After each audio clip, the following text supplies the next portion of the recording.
Alright, so in this video I'm going to show you how to make a simple cardboard box, okay? Nothing fancy, just a simple box. And I'll confess, this is probably one of my least favorite activities. But you need the box both for storage and for, getting the planes to the field, alright? So right now we're looking at one of my older boxes. I made this box so it'll hold 3 wake fields and 3 coops, okay? Right now I've got in there 2 wakes, 2 coops, a P30, and a couple of smaller jobs. And I'm just using this for storage as well, all right?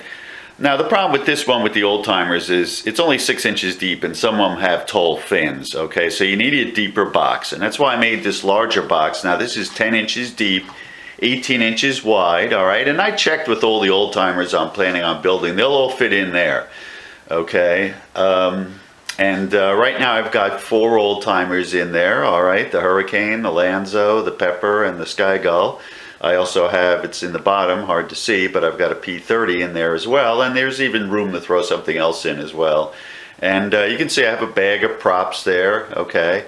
Now the only thing you can see I do here is when I put the wing in, I put either a little bit of plastic or a paper towel around it. And the reason I did that is once when I was slipping a wing in, the Mylar snagged on the cardboard and tore a little bit, okay? So it didn't get damaged from flying, it gets damaged from putting it away. So ever since then I always put a little paper towel or plastic around it. Alright, and I'll show you that when I make the holders as well, okay? So to get going you need to get some cardboard, and here we go. Now this cardboard is 40 inch by 60 inch, alright? You know, it's kind of sad all the paint places and art stores have closed in New York, okay, like Pearl Paints and Lee's Art Shop, alright? So when Lee's was just about ready to close, I ran over there and I just bought everything they had as far as this goes. They had 5 sheets left, so I bought those. So I only need 2 to make the box, alright? So the first thing I'm going to do is lay out the outline, okay, and then I'm going to bend up the corners and glue it, and I'll show you how I do that. And I'll make the bottom, then I'll show you how I do the top, then I'll show you how I do the inserts, and then finally I make a handle and I polyurethane the whole thing. Alright? So we'll get going on this. Okay, so what we did is we got the cardboard marked, and let me show you. So here, I want it to be I made it 10.5 inches here, also 10.5 inches here. So it'll be a little wider than my other box. It'll be 19 inches instead of 18 inch. I also wanted it a little bit shorter, so I did 3 inches on each end, so it'll be 54 inches long. That should be just about perfect. So after I mark it, then what I do is I like to take a long metal ruler, okay, and I hold it along the mark, and then you just gently kind of push it up, all right, to get it creased, and then fold it over and smooth it down, all right, to get a nice crease like I did here, okay. And then what I do is I just cut it here on the end, all right, that's where this line comes out, and over here is the same thing.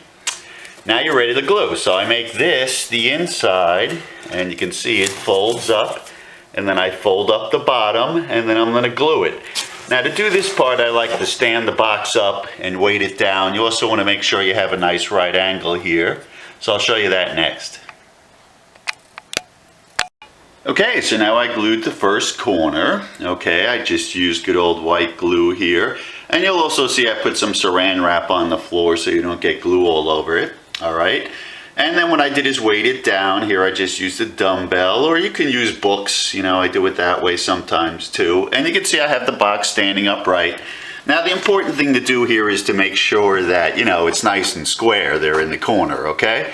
So that everything fits together right, alright? At the very least, make sure it's not wider at the top, otherwise the lid's not going to fit on correct, okay? So I'm going to let this dry, then I'll do the same thing for the other corner. I'll flip it around and I'll do the other 2 corners. Okay, so now I got the corners glued here, okay, and this is what it looks like. So now what I'm going to do is fill in this space here, okay, and I have another piece, and it just slides right in and butts up against the back like that. So I'm going to glue this on the outside, alright. Now the only thing here is, there's a seam there where nothing joins. So after I do that, let me show you here. So here's the bottom, and this has been drying. I just used some books to weight it down a little bit, so it's all dry by now. So then what I do, so on this one you can see I already glued the outside piece, okay? Let it dry. And then you can see there's a little inside piece here in between these two. And I have another little piece that just fits perfectly in there, like that, okay? And so I'm going to glue that in, and then the side is done. So it's reinforced on the outside and the inside, okay? Alright, so we got the bottom done, and now I'm working on the inserts, alright, that hold the parts in place.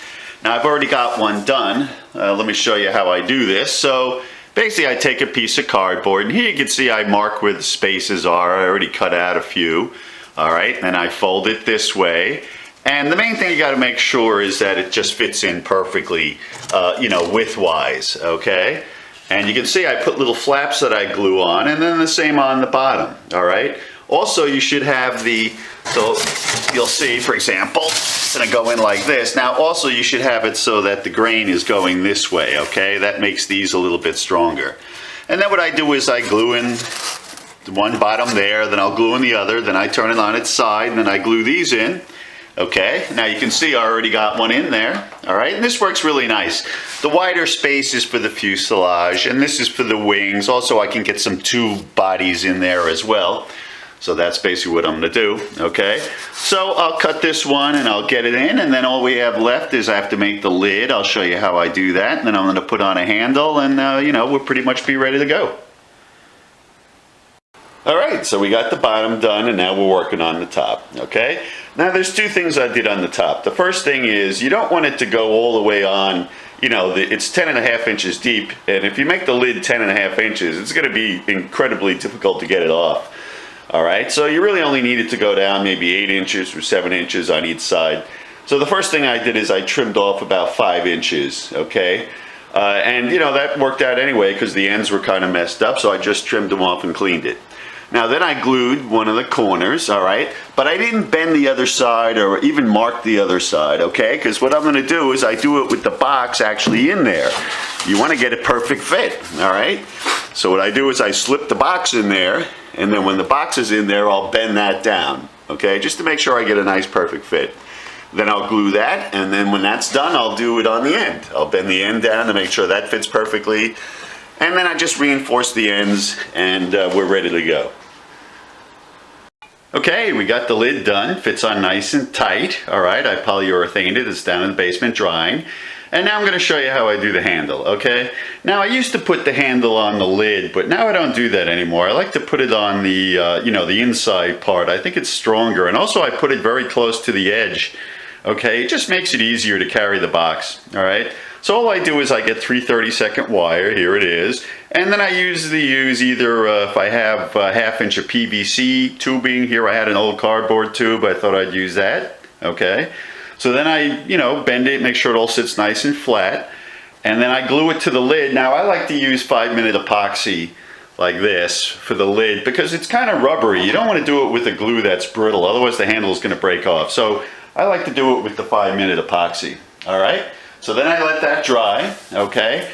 And then when that's dry, I cover it. What I do is I have another piece of cardboard here with 2 slits, so I slip this on or over it, and then I glue that down with white glue just to reinforce it a little bit further. Okay? And then it's done, and I'll get the bottom polyurethane. Alright, so we got the handle on. Here it is, you know, nice and strong. So the last thing we got to do is put on the polyurethane. I'm going to do the inside and the outside. Okay, and there are 2 reasons for doing that, alright? One is, you know, if you put the box down and the field is wet, the cardboard's going to soak it up. But once you polyurethane it, that's not a problem. Okay, the other thing is it really strengthens the box quite a bit, okay? So here, when I do these, for example, I do it not just on the outside, I get the brush on the inside as well, because that really stiffens and strengthens the whole thing up, alright? So we're going to go get it polyurethaned, and then we're pretty much ready to go. Alright, we got it polyurethaned and it's all ready to go. Okay, see I got the handle on here. Now it really takes a while for the polyurethane to thoroughly cure, so you know, I let the box sit around for a few days before you start loading it up, alright? And which I've done, and here you can see I already got 3 planes in there, okay? Plenty of room for other ones, alright? So this is really nice. So I have another really large box here. There's my other one, that's my current flying box. Okay, so this is primarily for storage right now. Alright, And you know, now that I've got that done, I've been looking at the silver streak sitting here for over 3 months. I really kind of didn't want to finish it because I didn't have any place to store it. But now that we got the box all built and ready to go, I think I'm going to get back to building and finish that up. Okay? So this is just a simple way to make a nice handy box so you can bring your planes to the field.